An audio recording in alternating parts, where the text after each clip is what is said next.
So today we have to talk about something, and it's something genuinely that is actually becoming an issue in the WNBA. I'm not joking when I say this. It is becoming an issue in the WNBA. And I think when you just look at the narrative surrounding it, it's actually becoming a problem for how the league is perceived. I've said this before, the WNBA has an A'ja Wilson problem, and I believe that. I think the fact that A'ja Wilson is the best player in the world, and the fact that she is actively trying to ruin Caitlin Clark. She's not trying to... if A'ja Wilson... I'm telling you this right now. If A'ja Wilson did not say a word during the season, A'ja Wilson would be one of the most popular basketball players because she's a hell of a player. She is a hell of a player. And I mean that. A'ja Wilson is a superb player. So I don't think that we're talking about basketball. But I'm going to list the stuff that A'ja Wilson has done that is detrimental to the WNBA. If you guys agree, subscribe. We're trying to hit 40,050 subscribers by the end of the day, and we're 7 off. So, before the WNBA season started, A'ja Wilson, when she was asked about Caitlin Clark, stated, Caitlin Clark is only as popular as she is because of her race, and there's nothing that anyone else can do because, it's nothing to do with, basically, that there's nothing she could do to be the most popular player in the W. Then explain to me why this season, I'm not going to lie, from start to finish of the season, the people that grew the most in popularity were Napheesa Collier and Arike Ogunbowale. Explain to me that. Maybe it's because they're just hoopers and people don't hate them. And then, next thing, as soon as Caitlin Clark's Nike deal gets announced, and that she's getting a signature shoe, A'ja Wilson goes on Twitter and goes on an entire 4 or 5 tweet rant about how she'll never get the recognition that she deserves, and basically that Caitlin Clark is only getting this because of her race again. While, in the background, A'ja Wilson knows she has a shoe. She already knows, I've got my signature shoe coming, but I'm going to go and enter the Victim Olympics right here and make people hate Caitlin Clark even more. Make certain group of people turn on Caitlin Clark even more. And then, during the season, all the stuff was happening. Anytime somebody suggested she wasn't unanimous MVP, she would, again, go at them. A podcast criticized her logo. And by the way, this is the dumbest logo ever. A podcast, and I mean this, they made fun, they laughed about how bad this logo was. I'm sorry, this is a bottle opener. It is a bottle opener. I might mean something, but this is a bottle opener. I'm sorry, we have to be able to at least laugh at a logo.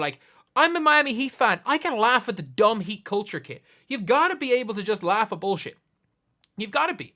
Because if you're not, then there's issues with that. You've got to be able to do that. But she found a podcast clip criticizing her logo, not her as a person, not her game, criticizing her logo, and she goes on Twitter, tags the people in it, and is basically takes it as a personal shot and sends her army of Twitter trolls to attack them. But when Twitter trolls attack other people, according to her, it's Caitlin Clark's fault. And then you've also got, later on in the year, anyone who's seen the Indiana Fever knows that the fans are almost all young girls. Teenage, maybe younger girls. 9, 10-year-old girls. That is the vast majority of their fans. The vast majority of their fans, let's be real, are rich parents who are excited their kids are into basketball, of girls. A lot of rich dads who are just excited their young girls are interested in basketball and bringing them to games. Anyone I know that's been to Cambridge is the vast majority of the crowd are kids. The vast, vast majority. So what does A'ja Wilson do? She comes out in an interview and talks about how scared she felt playing in Indiana. And by the way, I think all this we're scared to play in Indiana was an attempt to get the All-Star game moved from Indiana, which was never going to happen. Because as soon as people started as soon as that conspiracy theory started coming, she shut up quick. So she was there talking about how she was scared to play in Indiana and all of this stuff. And now, whether it's not her, but, she's every single person in WNBA media, a lot of people aren't even congratulating Caitlin Clark. Like, you're seeing, why is it not A'ja Wilson? Why is it not A'ja Wilson? Why is it not A'ja Wilson? Like, that is a bad narrative to have in the media. But she has the media wrapped around her finger because she was Queen Bee for so long.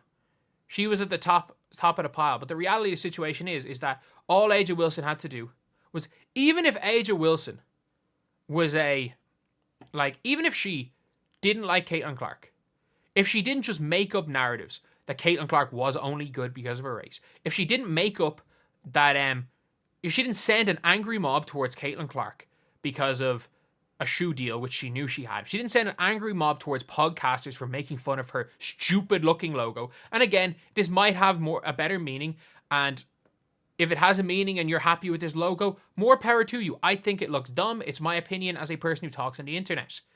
But other people made that opinion. You sent an angry mob their way.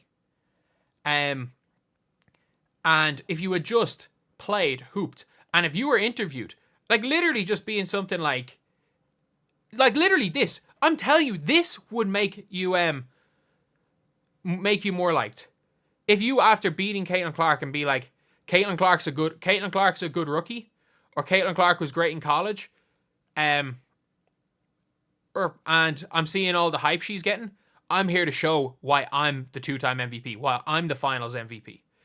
If she was talking herself up, and not even just admitting that Caitlin Clark is a good rookie, you don't even have to do that. You just say, yeah, she's been good, but I'm better. If you wanted to go fully boastful, I think, and especially when you can back it up, people like people when they're boastful, when they can back it up. But what people aren't liking with A'ja Wilson is her whole goal this season has been to tear down Caitlin Clark. And from day one, the rhetoric that is being spewed in the WNBA media could have been stopped by A'ja Wilson. Because whatever A'ja Wilson says, these WNBA media are scared out of their minds of saying anything for negative towards A'ja Wilson. Heck, Rebecca Lobo, I'm not joking, after about 10 games, implied that she literally goes, they were like, A'ja Wilson is like, right now she's the front runner for MVP, and if she keeps this up, it might be unanimous. Because she said it might be unanimous, she got attacked by, the internet trolls that apparently are only Caitlin Clark fans. The internet trolls that are A'ja Wilson fans, I'm probably gonna get a death threat on Twitter after this. Almost all of my death threats have been from South Carolina and A'ja Wilson and Aces fans.